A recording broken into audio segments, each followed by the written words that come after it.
très heureux de vous recevoir encore ce soir sur le plateau de Vert Pâturage pour suivre votre émission Heure du Coach, que vous savez, c'est une émission consacrée à la famille, consacrée au couple, consacrée aux fiancés et à tout cela qui aspire au mariage. Et ce soir, nous sommes là, une fois de plus, sur ce même plateau. C'est vrai que c'est un nouveau numéro, mais nous avons voulu, vu l'intérêt du sujet que nous avons débattu la fois passée, nous allons continuer avec les types de mariage en RDC et leurs effets juridiques.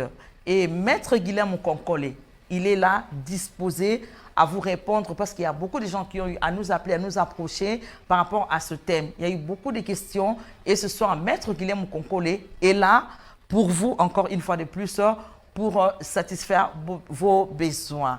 Là, je me retourne directement vers Maître Guilhem. Bonsoir. Bonsoir. Très heureux de vous recevoir ce soir, une fois de plus, sur le plateau de Vert Pâturage. Comme je l'ai annoncé tantôt, nous allons continuer avec le même thème. Vu l'intérêt que cela a suscité auprès de nos téléspectateurs, nous allons continuer avec les types de mariage en RDC et leurs effets juridiques.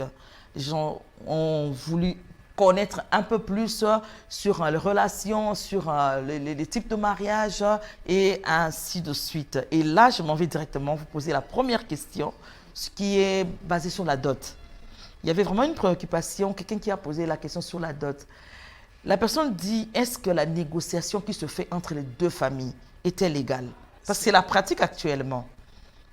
C'est légal, madame. Par définition, la dot, c'est l'ensemble de biens et ou d'argent convenu entre les deux familles.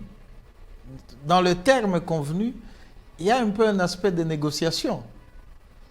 Donc la dot, c'est quelque chose qui est négocié par les deux familles afin de remettre ça à la famille de la future mariée. Là, maître, vous avez sorti le mot convenu. Convenu. C'est repris dans la disposition légale. C'est repris dans le texte légal. En termes de définition légale, de la dot.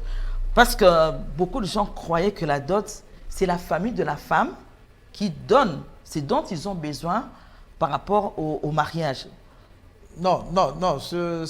Parce que l'homme vient épouser la femme dans sa famille. Oui. Et selon sa coutume. Ouais. Et comment est-ce que cette dot-là doit être encore être négociée? Ou bien l'homme doit adhérer à ce qu'on lui propose? Non, l'homme n'adhère pas parce que la belle famille peut vous demander de remettre la lune. Est-ce que vous saurez remettre à la belle famille la lune? La belle famille peut vous demander certaines choses qui, par votre propre conviction, ne devraient pas être demandées. Vous savez, il y a plusieurs courants maintenant en termes spirituels. Il y a des histoires que certains n'acceptent pas à remettre à titre de dot et d'autres qui acceptent facilement. C'est pourquoi les législateurs, pour couper la poire en deux, ont utilisé les termes convenus. L'ensemble de biens ou d'argent convenu entre la famille de l'homme et de la femme, convenu, c'est-à-dire ils doivent s'entendre. Ça peut être discuté, ça peut être négocié. Mais là, on ne sent plus l'effet de la coutume dans cette négociation. Parce que la famille de la femme aimerait bien que l'homme puisse donner tout ce qu'il demande par rapport à leur coutume, ça leur ferait du bien. Et non, la famille de la femme est aisée de recevoir ces biens-là. Le problème n'est pas à être posé sous cet aspect. Ici, le problème, c'est que, tel qu'il est posé, c'est quoi la dot? Par définition d'abord. Avant que la famille de la femme l'exige, c'est quoi la dot? Eh bien, c'est par là qu'il faut comprendre que, au vœu du législateur, la dot, c'est quelque chose qui est convenu entre les deux familles afin de remettre ça à la famille de la femme. Ce n'est jamais quelque chose qui est dicté par la famille de la femme. Non, c'est quelque chose qui est... Parce que la dot, en ce qui concerne la nature de la dot, sa consistance, la loi elle-même renvoie aux us et coutumes.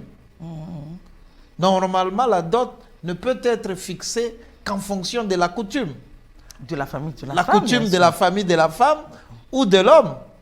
Ou de l'homme Ou aussi. de l'homme. C'est seulement lorsqu'il y a contradiction entre les deux coutumes que la loi préfère basculer dans la coutume de la femme comme étant prioritaire. Ah, ok, parce que on a l'impression La coutume du mariage, c'est la coutume de la dot. Or, cette coutume-là, ça peut être la coutume de l'homme, comme ça peut être celle de la femme. Mais c'est seulement, comme je l'ai dit tantôt, s'il y a contradiction entre les deux coutumes, à ce moment-là, on privilégie... Alors, autant la se mettre coutume ensemble pour faire la liste. Pourquoi la liste proviendrait toujours de la famille de la femme? Autant se mettre ensemble, trouver un jour où vous commencez à établir la liste. Non, justement, la femme, elle vient avec la liste. Ils ne se mettent pas souvent ensemble, justement, dans la pratique, parce que... Mais autant se mettre ensemble Oui, dès le départ. cette conjonction-là existe au moment où la famille de la femme propose sa liste.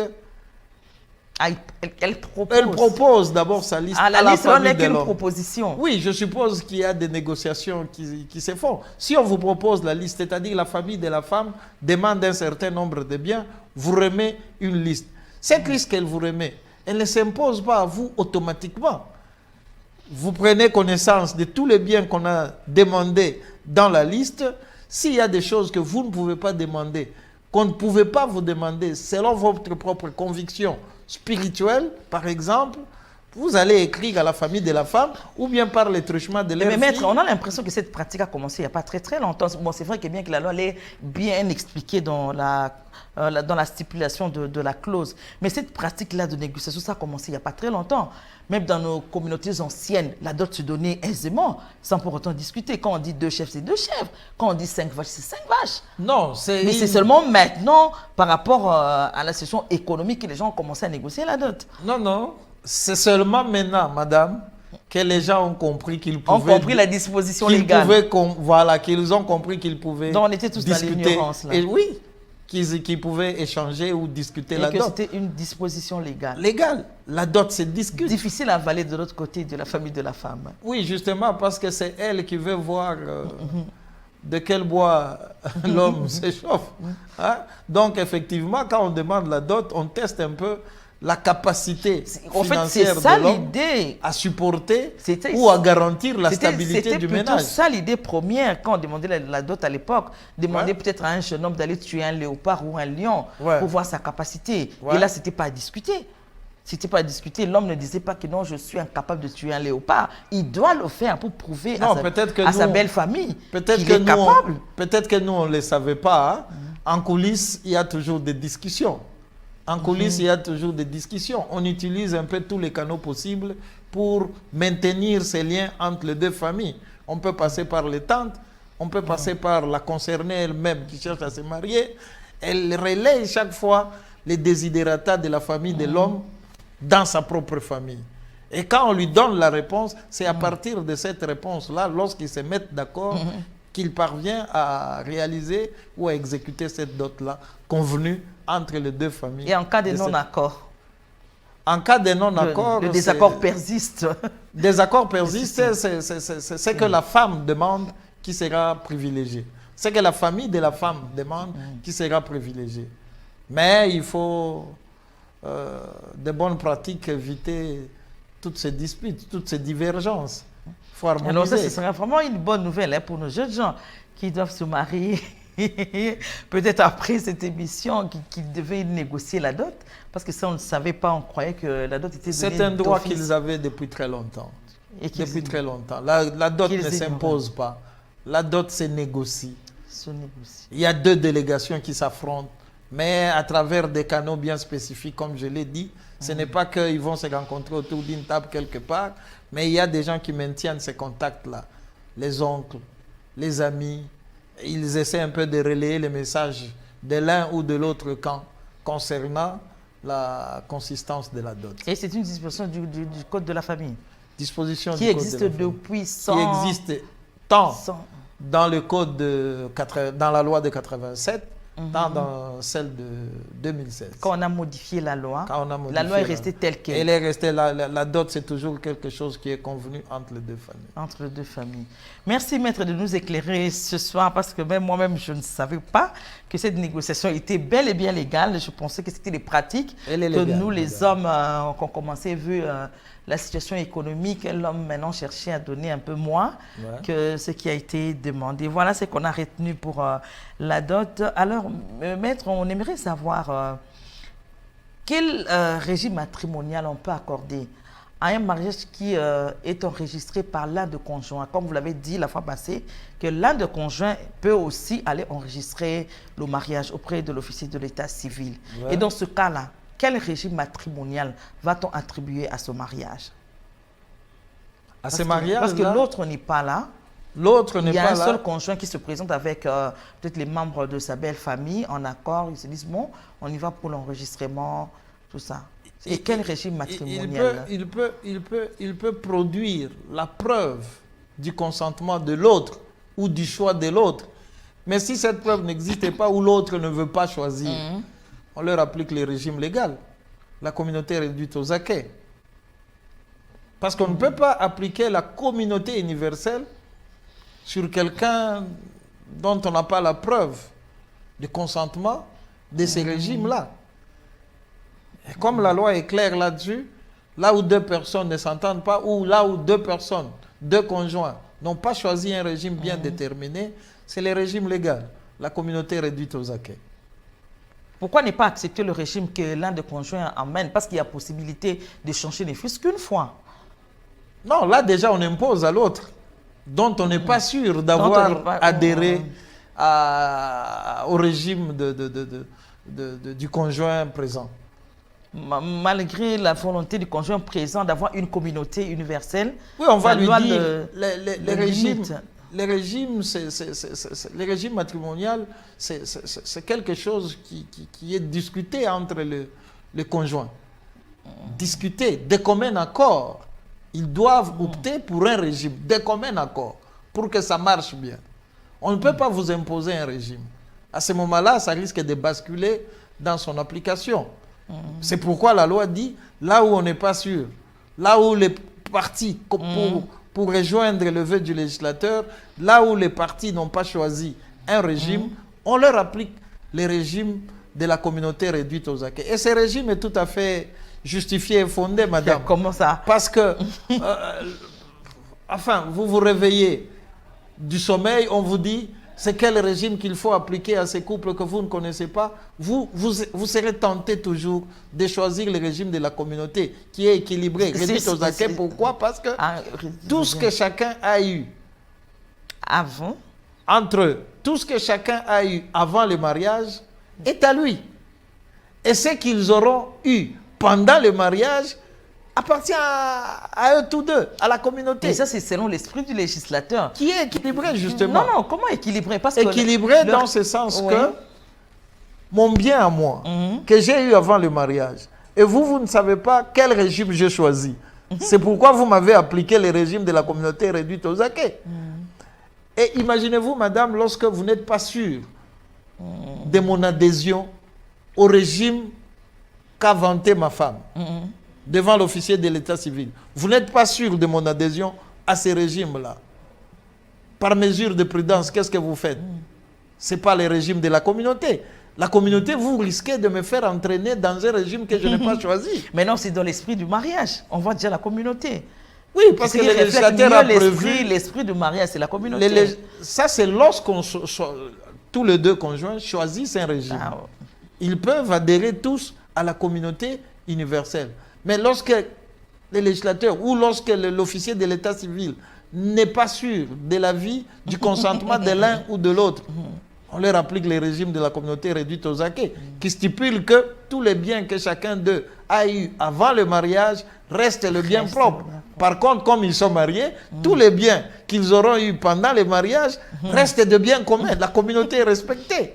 Mais seulement, tout ce qu'ils ont eu avant reste de biens communs. C'est ça le régime légal de la communauté réduite aux acquets. Heureusement, ils ont la possibilité de changer. Heureusement, ils ont la possibilité de changer, mais après avoir expérimenté le premier régime pendant 2 ans, ce n'est pas qu'on peut changer du jour au lendemain.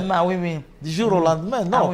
Ça arrive que 2 jeunes gens se marient et 6 mois après, peut-être le mari se réveille un bon matin, ils veulent aller à une fête. Le mari dit non, ne mets pas cette robe-là parce qu'elle ne me plaît pas, mais l'autre... Non, depuis qu'on a choisi ce régime-là, ça commence. Non, non, non, non. Ça, ce sont des sauts d'humeur qui n'intéressent pas les législateurs. Le législateur veut, au fond, que vous puissiez expérimenter un régime déterminé pendant 2 ans, au moins. Pas, pas 1 an, pas 6 mois. Pas 6 mois. Parce qu'au bout de 2 ans, ce qui est tout à fait logique, madame, c'est qu'au bout de 2 ans, vous pouvez connaître les tenants et les aboutissants d'un régime que vous avez choisi. Ses qualités, ses défauts, ses avantages, en l'expérimentant pendant une durée tout au moins de 2 ans. De 2 ans. Ouais. Mais avant 2 ans, ça peut être des sauts d'humeur. On s'énerve, on s'emporte. Je ne suis pas le mari, je ne suis pas la femme. C'est justement pour ça que le législateur a prévu ces 2 ans. Et on ne peut changer le régime qu'une seule fois. Qu'une seule fois. Durant le mariage. Ça, c'est le dernier régime. Le dernier régime, quand vous avez choisi, vous les subissez jusqu'à la mort. Et pour passer d'un régime à un autre, il faut bien les justifier devant les juges. Ah, voilà. C'est les juges qui apprécient. Ce n'est pas vous-même chez vous à la maison, vous commencez à vous dire non, comme on n'a pas, il n'y aura jamais entente. Dans ce que je comprends, c'est laissé à l'appréciation du juge. Les changements d'un régime matrimonial à un autre, c'est fait devant les juges. Et pour une motivation valable. Donc, si vous n'avez pas les motifs valables de ces changements-là, mais non, mais c'est quand même les juges peuvent vous avoir des raisons liées à eux-mêmes. À eux-mêmes, mais qui doivent être appréciés pour la stabilité de leur ménage par les juges. Sans cela, on ne change pas. Sans cela, on ne change pas. Les juges peuvent vous... Donc, si les juges n'est pas convaincu, ils ne vous changent pas de régime. Ils vous renvoient au diable, madame. Ils vous renvoient au diable. Pourquoi ne pas vous donner encore 2 autres années et puis vous revenez? Non, c'est-à-dire, si vous ne parvenez pas à changer un régime, après peut-être 2 ans ou quoi, vous pouvez encore tenter.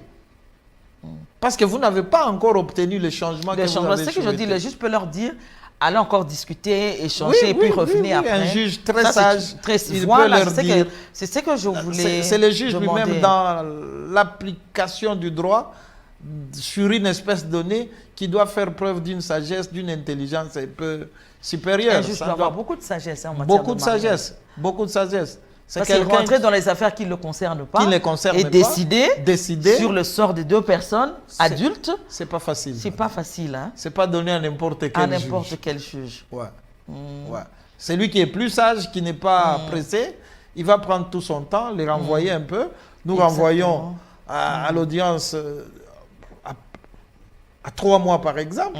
On renvoie l'audience à plus de 2 mois. Donnant aux parties le temps de discuter, de mûrir leur échange sur les motifs de changement de ces régimes-là. Ok. Ouais. Oui, là, il y a même une question qui me vient à l'esprit. Et cette fois-là, ce n'est pas un couple marié, comme vous l'avez dit, comme on est en train de continuer l'émission de la fois passée, c'est le même thème, des types de mariage en RDC et leurs effets juridiques. L'autre fois, vous avez dit, je vous ai posé une question, votre appréciation sur l'union libre. Vous avez dit c'est une union libre et ça reste libre, sans effet juridique. Maintenant, maître, ces gens-là qui vivent en union libre décident de régulariser. Pendant qu'ils étaient en union libre, ils ont fait un long moment, peut-être 5 ans, voire 10 ans. Il y a des gens qui sont restés comme ça. 10 ans sans pour autant régulariser leur situation. Et en fin de compte, ils décident de régulariser. Ils vont devant l'officier de l'état civil. Il y avait déjà une vie qu'ils menaient avant. Ils habitaient une maison, il y avait des voitures qui se sont achetées, il y a des terrains, des affaires qui sont montées, tout ça. Alors, ils vont devant le juge. Et comme vous avez dit, c'est un choix. Ouais. Ils choisissent le régime de communauté universelle réduite aux acquis. Ouais. C'est leur décision. Ouais. Quel est le sort des biens qu'ils ont eu avant? S'ils ont choisi pour régulariser leur union qui n'était pas protégée, oui. Et qui va l'être cette fois-ci, oui. Ils ont choisi le régime de la communauté réduite aux acquis. C'est que tous les biens qu'ils ont eu avant, on ne peut pas leur appliquer un quelconque régime parce qu'ils n'étaient pas d'abord mariés. C'était sans régime parce qu'ils n'étaient pas mariés. Il n'y a pas de régime matrimonial réservé aux unions libres. Il n'y a pas de régime matrimonial, c'est-à-dire ils vivaient un peu chacun avec ses biens. S'ils estiment que certains biens, ils les ont eus ensemble, c'est à eux, quand ils vont choisir le régime de la communauté réduite aux acquis de faire un inventaire des biens. Parce qu'avant d'entrer dans ce nouveau régime, comme ils avaient déjà vécu bien avant de manière libre, de manière libre, avec Sans des biens régime. qu'ils ont gérés de manière libre. Libre, bon. Peut-être avant, ils ne faisaient pas attention pour dire que non, ça m'a pas... Ils vivaient, bon, je peux dire... Ils vivaient de manière libre. Bon, de manière libre. Chacun était libre d'amener quelque chose ou pas. Maintenant qu'ils Mais ont... ce n'était pas statué. Non, non, non. Aucun régime n'a été appliqué à ces biens parce que vivant eux-mêmes dans l'irrégularité. Dans l'irrégularité. La fraude corrompt tout. On ne peut pas être dans la fraude et prétendre avoir un régime. Non. Bon, maintenant qu'ils ont un régime. Maintenant qu'ils cherchent à régulariser. Ils doivent d'abord mettre de l'ordre dans cette union, hein, dans les effets de cette union libre qu'ils ont connue. Ils doivent mettre de l'ordre. On peut appeler ça la fausse communauté. Bon, s'ils mettent la fausse communauté, c'est que tous les biens qu'ils auront eu ensemble avant les mariages, ils vont déverser ça dans la communauté suite à leur volonté. C'est leur volonté qui prime. Mais s'ils estiment peut-être par après que chacun devrait garder ses biens, on vivait de manière libre, moi les biens que j'ai apportés, ce sont mes propres biens. Ils sont libres. Ah, donc ils peuvent appliquer la séparation dans les biens qu'ils avaient eu avant. Ils appliquent leur séparation. Mais devant l'officier de l'état civil, on sait que c'est la communauté... La communauté réduite aux acquis, elle-même par définition, elle veut que tous les biens que chacun a eu avant le mariage restent ses biens propres. Ce n'est que justice.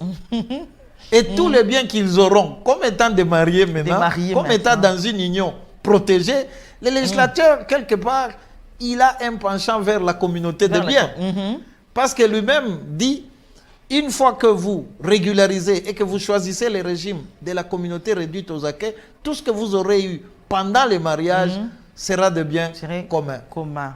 Mais tout ce que vous avez eu avant le mariage reste des biens privatifs. Là, c'est le législateur. C'est le législateur. Mais maintenant, selon vous, maître, personnellement, vous êtes un serviteur de Dieu, vous êtes engagé à l'église de Mangembo dans la section juridique du grand département de counseling, vous conseillez les couples, les jeunes gens qui veulent se marier. Mais selon vous, en tant que conseiller conjugal, qu'est-ce que vous pouvez donner comme conseil à ces couples? Est-ce qu'ils doivent vraiment continuer, commencer librement et tomber sur la communauté réduite aux acquis, ou bien leur demander de continuer cette communauté qu'ils avaient avant, je ne sais pas.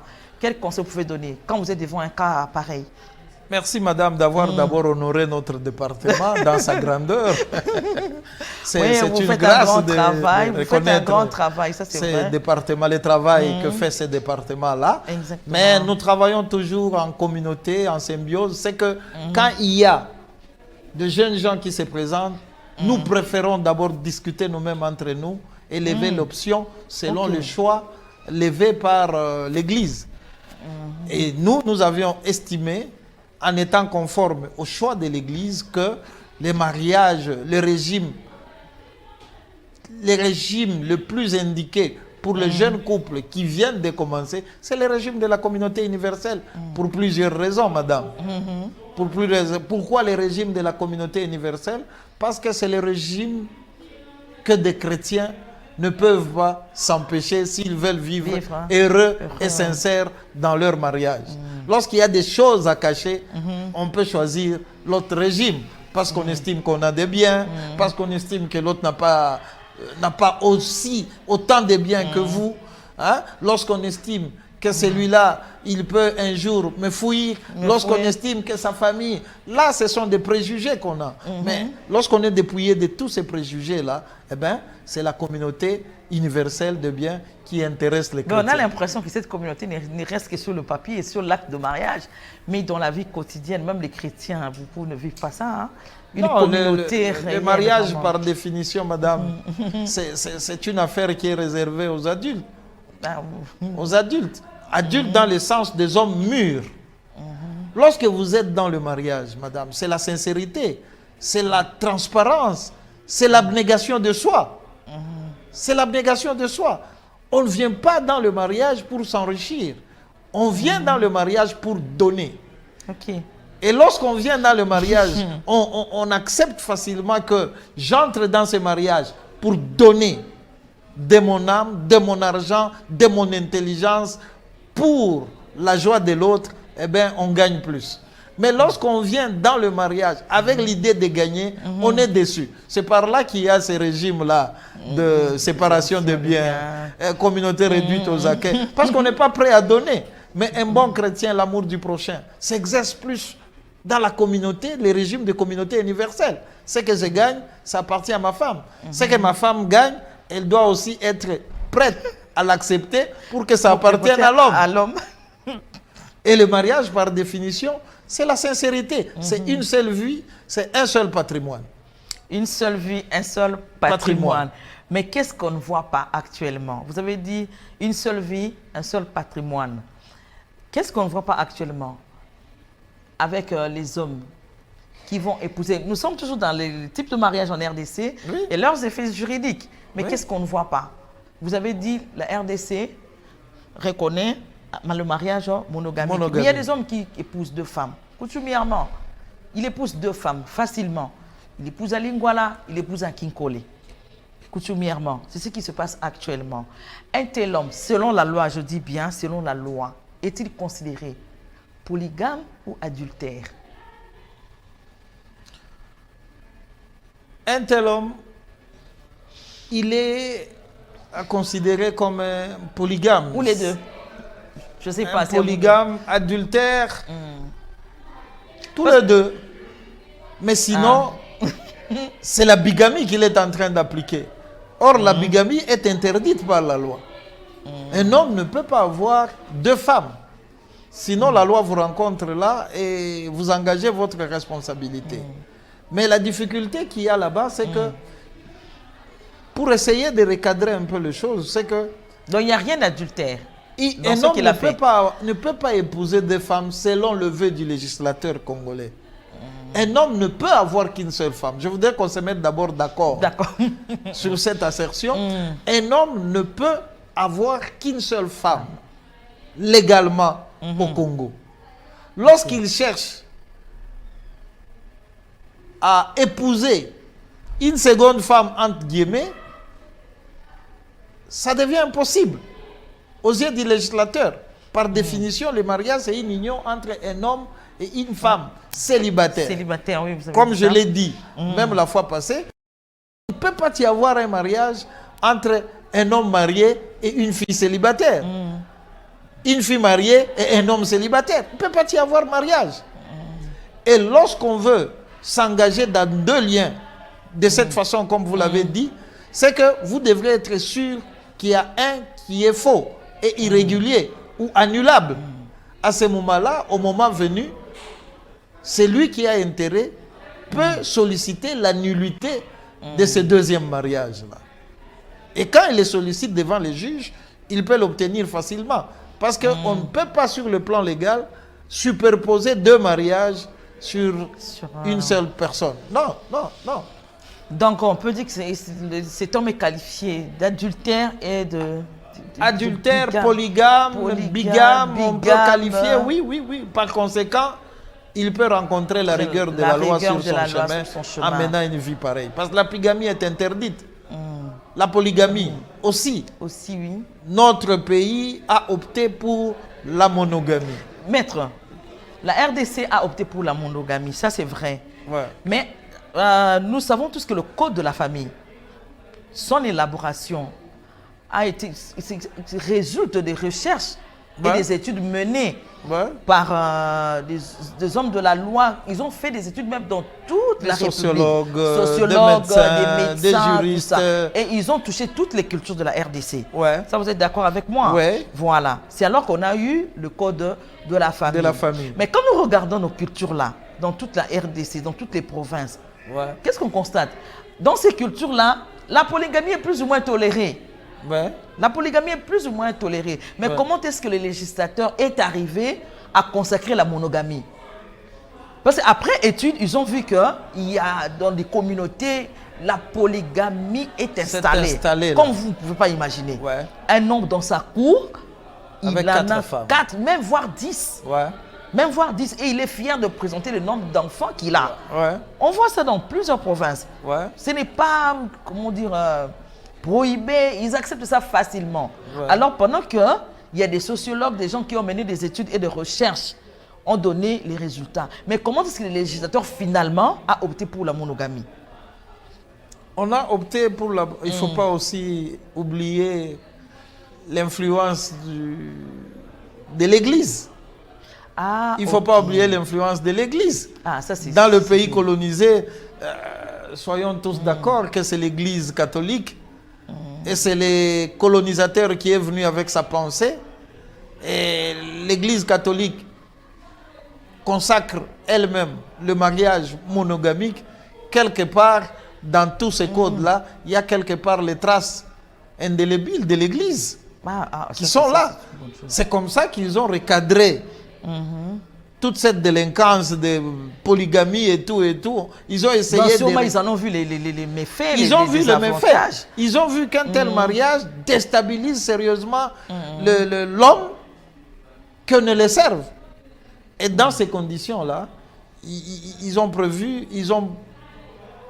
prévu que le mariage soit monogamique conformément aux vœux de l'Église. Au moins cette fois-là, les hommes de la loi ont écouté la voix de l'Église. La voix de l'Église est venue avec les colonisateurs, madame. C'est que quelque part, quand nous on vivait, on avait nos coutumes et tout et tout. C'est pourquoi quelque part on parle un peu du dualisme de notre loi. C'est que nous sommes parfois ancrés sur la coutume et sur la civilisation, le droit moderne. Et c'est comme ça que dans notre vécu quotidien, nous vivons la coutume, 4, 5 femmes, mais la loi consacre, elle, la monogamie. Et cette dichotomie-là fait qu'à un certain moment, les gens ont du mal à s'adapter, exactement, à s'accoutumer à la loi. Parce que dans leur pratique, vous verrez, comme vous l'avez dit, quelqu'un qui a grandi dans la coutume, quelqu'un a 4 femmes, et ces femmes-là ne le dérangent même pas. Alors que nous sommes sous le régime de la loi de 87, 2016, où il n'y a qu'un homme et une femme qui est consacré. Mais les gens tolèrent ça parce que l'influence de la coutume est encore grande, est encore réelle sur notre vie. Mais avec le temps, avec toutes les difficultés financières, toutes les difficultés qu'on rencontre, les gens tendent de plus en plus à la monogamie, même dans leur vécu quotidien. À quelque chose de malheureux bon, hein? Dit-on, madame. Vraiment, ça, c'est une bonne chose de voir que l'Église a primé sur certaines coutumes, bien que presque partout, il y avait la polygamie, tout ça, mais la loi a pu se pencher du côté de l'Église et avec ce dualisme, comme vous avez dit, ils ont pu consacrer la monogamie, qui est une bonne chose. Qui est venue recadrer les choses. Et qui rencontre même la volonté de notre Seigneur. Exactement, exactement. Une seule femme, un homme. Un homme et une seule vie. Alors, maître, il y a quelqu'un qui a posé un cas toujours par rapport au mariage pour dire une femme qui veut revendiquer ses droits, ses droits dans la succession. Mais cette femme-là était séparée de son mari pendant plus de 20 ans. Il y avait séparation de corps et même de domicile. Elle vivait en dehors du toit conjugal. Mais était épousée coutumièrement. Mais arrivé au décès du mari qui a contracté un autre mariage, et est allé même au civil, comme on a dit. Un autre mariage, madame, entre guillemets. Entre guillemets, voilà. Et cette femme-là, pendant tout ce temps, n'a jamais réclamé. Mais au décès du mari, elle vient se pointer pour dire que fait éruption. Éruption pour dire que non, c'est elle, la femme légitime. Le mariage n'a jamais été dissous, le divorce n'a jamais été prononcé et elle veut réclamer ses droits. Maître, est-ce qu'il n'y a pas prescription pour ça? 20 ans après. Non, je ne crois pas. Tu es parti. En droit, je crois que l'état des personnes, en matière d'état des personnes, il n'y a pas de prescription. Si je suis un homme marié, je le reste. Je n'ai pas à le démontrer. Je le reste parce que mon statut de marié est consacré par un acte de l'état civil. Et dans ces conditions-là, je ne dois pas me bousculer avec des gens pour démontrer que je suis marié. Parce que moi-même, je suis convaincu que je le suis. Et j'ai tous les documents qui démontrent que je le suis. Donc, je reste tranquille dans mon coin. Mais s'il faut revenir à votre cas, tel que vous l'avez posé, bon, c'est une imprudence. La femme peut partir, elle fait 20 ans. C'est ça mais lorsque son mari décède, Elle fait éruption, c'est ça le Non, problème. elle ne fait pas éruption, madame. C'est elle la femme légitime. C'est elle la femme légitime parce que vous-même vous avez dit l'homme va se remarier. Est-ce que quand l'homme se remarie là, nous rentrons même débat. Maître, pendant que cette même femme-là, elle n'a même plus eu à faire affaire aux devoirs conjugaux parce qu'elle vivait loin du mari.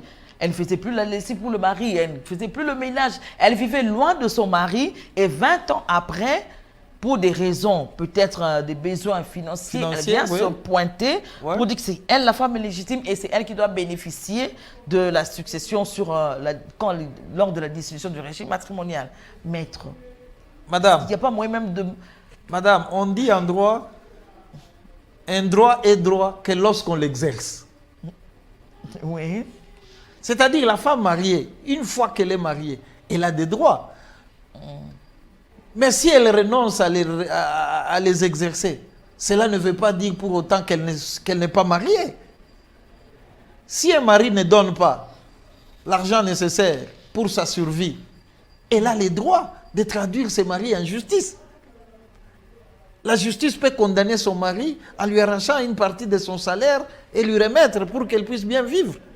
Mais si cette femme estime que, bon, je ne sais quoi faire de cet argent, ce n'est pas ça qui fait qu'elle soit divorcée.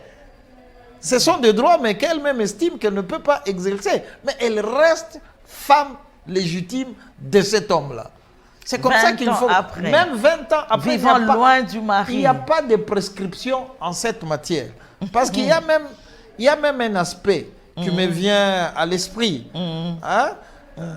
Qui me vient à l'esprit. Les législateurs ne consacrent le divorce en droit congolais que lorsqu'il y a destruction irrémédiable du foyer. Ah, ok. Et le législateur lui-même dit ceci, une disposition légale, noir sur blanc. Lorsque deux conjoints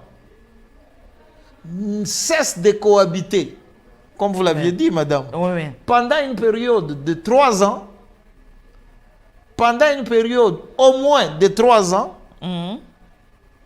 il y a une présomption simple de destruction irrémédiable du foyer. Votre exemple se retrouve dans ce cas. C'est-à-dire, aux yeux du législateur, cette séparation de 20 ans, 20 ans, oui, constitue seulement une présomption de destruction irrémédiable. Oui. Mais ne signifie pas le divorce. C'est une présomption, c'est-à-dire la femme ou l'homme qui estime qu'il en a marre, il n'a qu'à saisir la justice. Et pour prouver devant les juges cette destruction irrémédiable, il doit entre autres dire, déjà ça fait 3 ans, on ne vit même plus ensemble. Il vit avec sa femme à gauche, moi je vis avec un mari à droite, je m'occupe de ma vie, donc mon juge cassait ce mariage-là par le divorce. Au moins au départ, il a manifesté la volonté d'aller devant les juges et les juges considèrent que le fait qu'ils vivent séparés, qu'ils ne cohabitent pas, c'est déjà un indice de destruction irrémédiable. Et à ce moment-là, les juges peuvent s'accrocher à ça pour accorder le divorce. Donc, en d'autres termes, il n'y a pas de divorce automatique. Non. Ah, okay. Non, il n'y a pas de divorce automatique. La dissolution du mariage, de manière automatique, elle existe lorsque le mari ou un des conjoints décède. Quand un des conjoints décède, bon, la dissolution intervient de plein droit parce qu'il suffit d'amener la preuve du décès du conjoint, ça suffit, vous êtes libre. Votre mariage est dissous. Mais en ce qui concerne le divorce, tant que vous êtes vivant, il n'y a que les divorces. Or, le divorce en droit congolais ne s'obtient que par une décision de justice. De justice. Que dire de celle qui a fait 20 ans, 20 sans ans. voir son mariage? Est-elle mariée ou pas? Elle reste mariée parce qu'elle n'a jamais divorcé. Ceux qui prétendent qu'elle ne peut pas avoir droit à la succession n'ont qu'à produire une décision par laquelle elle aurait divorcé. Mais la question se poserait autrement. Parce que si je comprends bien votre préoccupation, madame, c'est que cette femme veut avoir droit à l'héritage. Si l'héritage est déjà complètement liquidé, elle aura perdu son droit. Parce que le liquidateur aura déjà fait son rapport, on lui donne les quittus, c'est fini. Mais si l'héritage n'est pas encore liquidé... Oui, par exemple, ils sont en pleine liquidation. Ils sont en pleine liquidation. Voilà. Les liquidateurs suspendent et renvoient tout ce monde-là devant les juges pour qu'on puisse déterminer qui est la femme légitime et qui ne l'est pas. Parce que vous m'aviez dit que la deuxième femme aussi a été épousée civilement, religieusement, mais alors que l'autre l'était aussi, quoique séparée plus de 20 ans. À ce moment-là, vous allez devant les juges. Parce que les législateurs, les liquidateurs, lui, n'a pas cette capacité-là de trancher ce genre de litiges. Il vous renvoie devant la justice et la justice va consacrer, si c'est une bonne justice bien sûr, elle va consacrer et protéger le mariage de la première femme qui a fui pendant 20 ans et va la reconsacrer comme seule femme légitime et elle va annuler, dissoudre ou annuler le deuxième mariage. Mariage entre guillemets. Ouais. Donc ce n'est pas toujours prudent, même quand nous sommes à l'église en face des enfants, nous attirons davantage leur attention pour dire que même les gens qui viennent vous proposer le mariage, vous avez l'obligation de vérifier leur statut. Si c'est un ancien marié, il vient, il vous avoue. Les femmes ont cette capacité, madame. De faire quoi? D'amener l'homme à dire la vérité devant elle. Est-ce que vous êtes marié ou pas? L'homme finira toujours par avouer, hein, par cette charge d'amour qu'elle a vis-à-vis de cette femme-là, de cette fille. Elle finira par dire, oui, j'étais mariée, par exemple, à Kisangani et tout et tout. Mais souvent, les gens ont l'habitude d'endormir ces jeunes filles en leur disant, ça fait plus de 10 ans que je ne cohabite plus avec ma femme. La preuve est que moi, je suis à Kinshasa. Exactement. Elle est toujours à Kisangani. Nous attirons leur attention pour leur dire, en tout cas, un homme qui vous dit cela, demandez-lui la décision, le jugement de divorce avant de vous engager avec lui. Nous attirons l'attention, tout cela, pour marteler ou pour insister sur le fait qu'un mariage qui n'a jamais été dissous par voie judiciaire du vivant de deux conjoints ne peut pas être annulé. Il sort tous ses effets à tout moment. Oui, merci maître. J'ai une préoccupation par rapport à l'État congolais. Vu tout ce qui se passe, un homme qui se marie 2 fois, peut-être même dans des communes différentes, des villes différentes, c'est vraiment un souci. Est-ce qu'il n'y a pas moyen de proposer à l'État congolais? Je ne sais pas, c'est peut-être par un manque de matériel logistique, je ne sais pas, essayer un peu d'informatiser. D'informatiser. Exactement. Là, on attraperait facilement un homme qui a été déjà marié. Il suffit de taper son nom, à moins qu'il change de nom d'identité. Il suffit de taper son nom. On sait voir déjà que non, il a été civilement marié à tel endroit, à telle ville. Oui, ça c'est un problème de management. Il faut faire un plaidoyer pour ça aux autorités administratives ou politiques pour qu'ils essayent un peu de mettre à niveau la bureaucratie de l'administration en l'informatisant. Parce que la publication quand tout est informatisé, c'est plus facile, madame, comme vous l'avez dit. C'est plus facile. Vous êtes à Kingasani, vous vous mariez, on enregistre là-bas. Pendant qu'on enregistre, celui qui est à Kitambo voit tout ça. Voit tout ça, par exemple. Même si vous êtes à Boudjala, quelque part là, celui qui est au Katanga, il voit tout ça à partir du système informatique. Là, c'est plus facile, parce qu'à ce moment-là, ça faciliterait la tâche aussi à l'officier de l'état civil. Lorsqu'il reçoit les différentes candidatures, eux-mêmes, dans les secrets de leur déontologie, ils vérifient à travers l'informatique si cet homme-là ou la femme n'est pas marié. C'est plus facile. C'est plus facile. Mais dans l'état actuel des choses, il y a même des réticences. Nous les vivons dans les institutions judiciaires, où plusieurs fois l'Union européenne a essayé d'informatiser ces histoires-là, mais les fonctionnaires résistent à cette informatisation. Ils vous disent, nous, comment nous allons travailler? Comment nous allons travailler? Nous préférons travailler toujours avec nos vieilles machines. Voilà. Venez avec vos décisions de justice, nous allons les dactylographier page. Mais qu'est-ce qu'ils gagnent dans tout ça? Enfin, je ne sais pas, peut-être parce qu'ils savent que, bon, les avocats, quand ils partent là-bas, pour dactylographier, il faut laisser quelque chose. Ouais. Mais quand tout est informatisé, nous risquons d'avoir des modèles préétablis qui sont déjà dans le système. À ce moment-là, eux ne vont pas se retrouver. Ah, c'est ça. Tu vois un peu. Il y a beaucoup de facteurs qui font qu'il y ait des résistances encore pour que notre système... Avant d'arriver à l'informatisation, est-ce qu'il n'y a pas moyen, ne fût-ce que par le biais de la publication des bancs? Parce que la publication des bancs ne se fait que dans une seule commune. Ouais. La commune résidente, je crois, de l'homme. Résident de l'homme, ouais. De l'homme, tout ça. Ouais. Il n'y a pas moyen de multiplier la publication des bancs. On n'a que 24 communes. Ah bon là, c'est seulement Kinshasa. Ne fût-ce que limiter la publication des bancs dans la province même. Parce que Kinshasa n'a que 24 communes. C'est un souhait. Oui, ne fût-ce que ça, publier les bancs dans 24 communes. Parce que ce que vous dites, madame, ça arrive au quotidien. Tout cela, pourquoi? Parce qu'il y a une certaine faille dans notre administration. Notre administration n'est pas encore remise à niveau. N'est pas encore remise à niveau. Par conséquent, nous subissons les coups ou les contre-coups, si je peux dire ainsi. Donc, quelqu'un peut se marier à Kitambo facilement. Avant même d'arriver à Kingasani, et il s'est marié à Lingwala aussi facilement. Non loin de Kitambo. Et l'officier de l'état civil de Kitambo, il est dans la salle en train de consacrer un tel mariage, ignorant superbement que l'homme était marié il y a 2 mois à Lingwala ou à Kitambo. Et malheureusement, on constate même le déplacement des bourgmestres.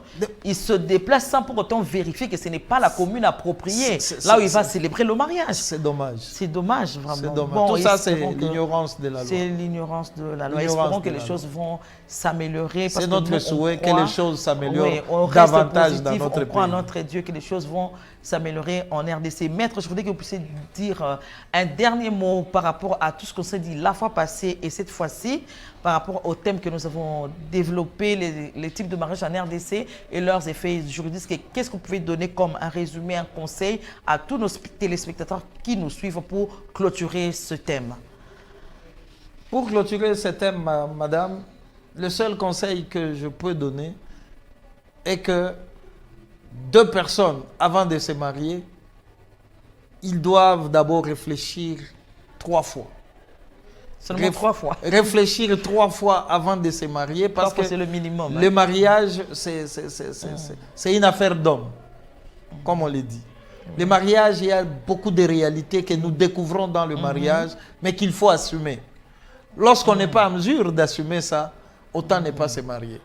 Et non seulement le mariage, certaines relations aussi. Parce que les femmes qui se lient à des hommes mariés ignorent certaines réalités. Oui, les femmes qui se lient à des hommes mariés, c'est parce que quelque part, les hommes mariés ne sont pas... Ces hommes mariés-là ne sont pas à leur place. S'ils étaient à leur place, ils allaient refouler ces femmes-là. Parce que toi-même, tu sais que tu as une âme sœur à la maison. Qu'est-ce qui peut t'encourager à aller te faire bousculer par une autre femme dans la... Rien. Si vous aviez réfléchi 3 fois, c'est justement pourquoi j'ai dit il faut réfléchir 3 fois parce que c'est des grandes responsabilités qu'il faut assumer. Assumer, c'est-à-dire, même quand ça va mal, j'accepte. J'accepte, oui. Mais j'avance avec. Deuxième conseil, une fois que vous avez assumé, vous acceptez, vous intériorisez les conséquences du mariage, les effets surtout positifs du mariage. Vous devrez respecter la loi. Ne restez pas dans des convictions personnelles inutiles. La loi est là, le code est là. Lisez, conformez-vous à ce que la loi dit pour... Non, maintenant ça se vulgarise. Combien de personnes sont en train de suivre notre très chère émission que vous présentez assez régulièrement? Combien suivent ça? Il y en a, au lieu de suivre l'émission en question, ils sont dans autre chose. Alors que ce sont des émissions de vulgarisation du droit. Ils doivent connaître les effets juridiques du mariage. Ils doivent aller enregistrer dans le délai ces mariages-là. Vous avez dit combien encore le délai d'enregistrement? 3 mois. 3 mois, ok. 3 mois. Une fois que le mariage coutumier est célébré, en déant 3 mois, ils doivent aller l'enregistrer pour qu'il produise les effets juridiques et qu'il soit opposable à tous. Au-delà de 3 mois, vous avez dit c'était... Il faut un jugement supplétif. Tout ça, ils doivent intérioriser. Et on s'est marié, on est là coutumièrement, on n'a pas enregistré plus de 3 mois. Eh bien, je passe par le jugement supplétif. Et en dehors de ça, bon, Ils doivent savoir qu'en se mariant, ils doivent donner un bon exemple à ceux qui ne sont pas encore mariés. À ceux qui ne sont pas. S'ils sont incapables d'être auteurs de cette bonne publicité du mariage, qu'ils s'arrêtent. Parce qu'ils ne sauront pas aller loin. Ils ne seront pas allés loin. Vraiment, nous disons un grand merci à Maître Guilain Monkonkole. Et je rappelle à nos téléspectateurs, Maître Guilain est avocat au barreau de Kinshasa, Gombe, serviteur de Dieu à l'église de Mangembo, œuvrant dans le grand département du counseling dans la section juridique. C'est un conseiller conjugal à qui vous pouvez faire confiance quand vous avez des petits soucis. La porte du counseling est ouverte pour tout problème juridique. Il y a plusieurs avocats qui vous attendent, qui peuvent vous orienter par rapport à votre cas. Nous sommes à la fin de cette émission, mais je ne manquerai pas de dire joyeux anniversaire de mariage à ma petite soeur et à son mari Anthony et Nana, qui totalisent aujourd'hui 17 ans de mariage. Je leur souhaite beaucoup de bonheur, qu'ils continuent à s'aimer, qu'ils continuent à demeurer ensemble par la grâce de notre Seigneur Jésus-Christ. À vous, téléspectateurs, merci de vous connecter à Vers Pâturage. Continuez à nous suivre tous les dimanches en rediffusion chaque lundi à 16 h. Le dimanche, c'est à 21 h. Continuez à nous suivre parce que nous avons plusieurs numéros. Maître Guilain ne s'arrête pas. Aujourd'hui, nous allons continuer avec d'autres thèmes intéressants qui peuvent vous aider dans votre mariage, dans la relation avec vos enfants. Nous allons continuer. Quant à moi, je vous dis au revoir et que Dieu vous bénisse dans vos maisons. Bye bye.